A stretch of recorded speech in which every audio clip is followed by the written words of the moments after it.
తెచ్చుకునేలాగా వాళ్ళే తవ్వుకునేలాగా వాళ్ళే ట్రాన్స్పోర్ట్ చేసుకునేలాగా చేసినట్టయితే ఇసుక వల్ల మనకు మంచి వచ్చేటటువంటి పరిస్థితి ఉంటుంది అన్నది నా ఆలోచన. దాని మీద దృష్టి పెట్టమని చెప్పేసి వినయపూర్వకంగా కోరుకుంటూ, ఇక మట్టి ఇంకోటి సార్ ఏ ట్యాక్స్ దయచేసి కూర్చోండి, ఇక లాభం లేదు. లేదు, I have to use my description. I'm sorry sir. Reddappa గారు మాధవి స్టార్ట్ చేయమ్మా.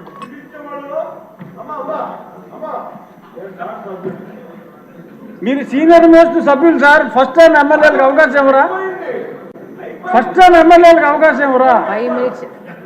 ఏంటి ఇది? కూర్చోండి సార్. మీరు ఒకటి చెప్తారు. ధన్యవాదాలు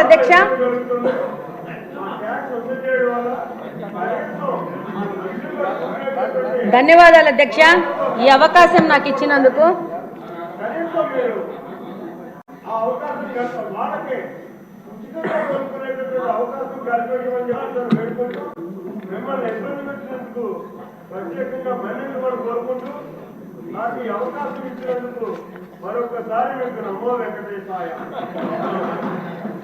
ధన్యవాదాలు అధ్యక్ష. ఈరోజు ఈ బడ్జెట్ సందర్భంగా ఈ అవకాశం ఇచ్చినందుకు. వెనకబడిన ప్రాంతం రాయలసీమ ప్రాంతం, అది కడప నియోజకవర్గం నుంచి వచ్చాను. ఈరోజు కడప అంటే చారిత్రాత్మకంగా వెంకటేశ్వర స్వామి తొలి గడప కడప నుంచి వచ్చాను. విపరీతమైన మినరల్ రిసోర్సెస్ ఉన్న ప్రాంతం నుంచి వచ్చాను. కానీ మా నియోజకవర్గానికి మంచినీళ్ళు లేని పరిస్థితిలో మేము చాలా కొట్టుమిట్టాడుతూ ఉన్నాము. దాదాపు బ్రిటిషర్స్ కాలంలోనే మాకు ఎయిర్పోర్ట్ ఉంది, ఎయిర్ బేస్ ఉంది. అప్పుడే డెవలప్ అయిన కడప నియోజకవర్గానికి ఈ రోజు పరిస్థితి ఏంటంటే, మాధవి గారు ఇది బడ్జెట్ మీద డిస్కషన్ చెప్తాను. మీ సమస్యకి మళ్ళీ టైం దొరుకుతుంది. మీ నీటి సమస్యకి కొంచెం చెప్పండి. కొంచెం చెప్పండి అధ్యక్ష. ఈరోజు దాదాపు 164 స్క్వేర్ కిలోమీటర్స్ విస్తీర్ణం ఉన్న కడపలో దాదాపు ఈరోజు 5 లక్షల జనాభా ఉంది. 1971లో 23,000 జనాభా ఉన్న ప్రాంతము ఈరోజు 5 లక్షలుగా జనాభా తయారైంది. కానీ ఈరోజు బడ్జెట్లో కేటాయింపులు చాలా విభాగాలకు కేటాయించినారు. అందులో భాగంగా ఈరోజు మా ప్రాంతం నుంచి మాకున్న ప్రధాన సమస్యను ఈరోజు సభ దృష్టికి తీసుకురావాలని చెప్పి ఈరోజు మీకు అవకాశం అడగడం జరిగింది.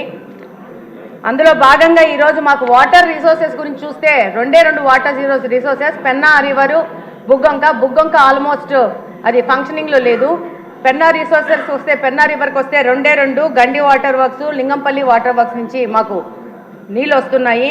దాదాపు కరువు పీడిత ప్రాంతం వల్ల దాదాపు ఏ డివిజన్లో కూడా 3 నుంచి 4 రోజులకు గాను ఒక్కసారి నీళ్ళు ఇవ్వలేని పరిస్థితిలో కడప నియోజకవర్గం నడుస్తూ ఉంది. దాదాపు 20% గృహాలకు ఇంకా మంచినీళ్ళ కనెక్షన్ లేదు. మేము కార్పొరేషను దాదాపు 20 సంవత్సరాలు కార్పొరేషన్గా ఏర్పడి 20 సంవత్సరాల నుంచి 10 సంవత్సరాలు కాంగ్రెస్ పార్టీ, 10 సంవత్సరాలు వైసీపీ పార్టీ, కార్పొరేషను అక్కడున్న శాసనసభ పక్షగా వాళ్లే ఉంటూ గవర్నమెంట్లో లాస్ట్ 5 సంవత్సరాల నుంచి అదే పార్టీ ఉన్నా కూడా పూర్తి నిర్లక్ష్యానికి గురైంది. ఈరోజు ఈ బడ్జెట్ సందర్భంగా ఈ యొక్క సమస్యను మీ ద్వారా ప్రభుత్వ దృష్టికి, మిగతా సభ్యుల దృష్టికి తీసుకుపోవాల్సిన అవసరం ఉంది. కార్పొరేషన్ అని చెప్పుకోవడమే కానీ కార్పొరేషన్లో మంచినీళ్ళు ఇవ్వలేని పరిస్థితిగా కడప నియోజకవర్గము ఈరోజు ఉంది. ఈరోజు దాదాపు 95% రామనాయుడు గారు ఆవిడ సమస్య వినండి సార్ కొంచెం. అవును అన్నా, వినండి అన్నా. 95% ప్రజలు ఇంకా తాగడానికి మంచినీళ్ళు కొనుక్కునే పరిస్థితిలో ఉన్నారు. ఎంత దుర్భరమైన పరిస్థితి అంటే వాటర్ ప్లాంట్ల నుంచి వచ్చిన రిమైనింగ్ వాటర్ని కూడా పట్టుకొని పోయి గృహ అవసరాలకు వాడుకునే పరిస్థితిలో కడప నియోజకవర్గం ఉంది. కార్పొరేషన్కి సమ్మర్ స్టోరేజ్ ట్యాంక్ లేదు. మనకు ఎన్నో కార్పొరేషన్స్ ఉన్నాయి. అత్యంత హీన స్థితిలో ఉన్న కార్పొరేషను ఈ కడప నియోజకవర్గం యొక్క కార్పొరేషను. దాదాపు 100ల సంఖ్యలో వాటర్ ట్రీట్మెంట్ ప్లాంట్లు పెట్టుకొని వ్యాపారస్తులు నీళ్ళు అమ్ముకుంటా వ్యాపారం చేసుకునే పరిస్థితి. లాస్ట్ వైసీపీ గవర్నమెంట్లో వైసీపీ నాయకులు స్కూళ్ళని కూడా మూయించేసి దాంట్లో కూడా వాటర్ ప్లాంట్లు పెట్టుకొని నీళ్ళు అమ్ముకునే పరిస్థితులు కడప నియోజకవర్గం ఈరోజు నడుస్తూ ఉంది. దాదాపు 5 లక్షల మంది జనాభా అంటే నివేదికల ప్రకారం 135 లీటర్స్ వాటర్ పర్ హెడ్ ఇవ్వాల్సి వస్తే 5 లక్షల మందికి దాదాపు 70 MLD వాటరు ప్రొవైడ్ చేయాల్సిన పరిస్థితిలో ఉండాల్సింది. ఈరోజు 40 MLD వాటరు ఇచ్చే పరిస్థితిలోనే కడప నియోజకవర్గం ఉంది. దాదాపు 1943లో గండి వాటర్ వర్క్స్ లో బ్రిటిషర్స్ వాళ్ళు అప్పుడు 10-20 వేల జనాభాకు 12 MLDలో ఒక ఇన్ఫ్లేషన్ వెల్స్ కట్టే అదే ఇన్ఫ్లేషన్ వెల్స్ ఈ రోజుకు 2024వ సంవత్సరంలో కూడా అదే 12 MLD ఇన్ఫ్లేషన్ వెల్ ఇచ్చే వెల్నే వాడుకుంటూ కడపకు నీళ్ళు ఇచ్చుకుంటున్నాము. దాదాపు 5 నుంచి 6 రోజులకి నీళ్లు రాని పరిస్థితి. వచ్చిన నీళ్లు మురికి నీళ్ళు ఎందుకు వస్తున్నాయంటే డ్రైనేజ్ వాటర్ తీసుకెళ్లి మీ అందరికీ తెలుసు కడపలో బుగ్గంక అని ఉంటుంది, కడప నడి మధ్యలో వెళ్తూ ఉంటుంది. అందులోకి ఈ యొక్క డ్రైనేజ్ వాటర్ తీసుకెళ్లి అదే వాటరు పెన్నాలో కలిసి అదే వాటర్ మళ్ళీ పంపు చేసుకొని మళ్ళీ మా వినియోగంకు వాడుకోవాల్సిన పరిస్థితిలో ఉంది. ఒక STP లేదు, ప్లాంట్ కట్టలేని పరిస్థితిలో ఈ కార్పొరేషన్ ఉంది, నిధుల కొరత ఉంది. డెఫినెట్గా ఈ యొక్క పాత గవర్నమెంటు అంతకుముందు సోమశిల బ్యాక్ వాటర్స్ అనే ఒక పథకాన్ని ప్రకటించినారు కాంగ్రెస్ వాళ్ళ టైంలో, అది క్యాన్సిల్ అయిపోయింది. మళ్ళా తర్వాత మన తెలుగుదేశం ప్రభుత్వం ఉన్నప్పుడు 2018లో లింగంపల్లి మీద ఒక చెక్ డ్యామ్ కట్టాలని అప్పుడున్న ఇన్ఛార్జ్ శ్రీనివాస్ రెడ్డి గారు ప్రపోజల్ చేస్తే దానికి శాంక్షన్ చేశారు ఇరిగేషన్ మినిస్టర్ గారు. అది 19లో వైసీపీ గవర్నమెంట్ రాగానే దాన్ని కూడా క్యాన్సిల్ చేసిన పరిస్థితి ఏర్పడింది. ఆ తర్వాత 19 నుంచి 24వ సంవత్సరం వరకు వైసీపీ పార్టీ నుంచి గెలిచిన ఎమ్మెల్యేలందరూ రకరకాల ప్రాజెక్ట్స్ తీసుకొని వచ్చారు ప్రచారంలోకి. అందులో భాగంగా GNSS ఎర్ర చెరువు అని చెప్పేసి ఒక ప్రాజెక్ట్ తీసుకొని వచ్చినారు. దాంతో పాటు 1 నిమిషం అని అయిపోయింది, 1 minute అయిపోయింది. ఆ తర్వాత మళ్ళా మైలవనం నుంచి నీళ్ళని చెప్పి అదొక ప్రాజెక్ట్ తీసుకొచ్చారు, అది లేదు. మొత్తం పైపులన్నీ తీసుకొచ్చేసి ఆ యొక్క మా కడపలో పెద్ద పైపులు పడి ఉన్నాయి, దాని ద్వారా నిధుల దుర్వినియోగం జరిగింది. ఇప్పుడు కడప నియోజకవర్గం నుంచి నా యొక్క ముఖ్య వినతి ఏంటంటే మాకు మంచినీళ్ళు ఇవ్వండి అంతే, ఏవి అడగట్లేదు, టీవీలు అడగట్లేదు, ఫ్రిడ్జ్లు అడగట్లేదు, మాకు మంచినీళ్ళు కావాలని సభాముఖంగా కోరుకుంటున్నాను.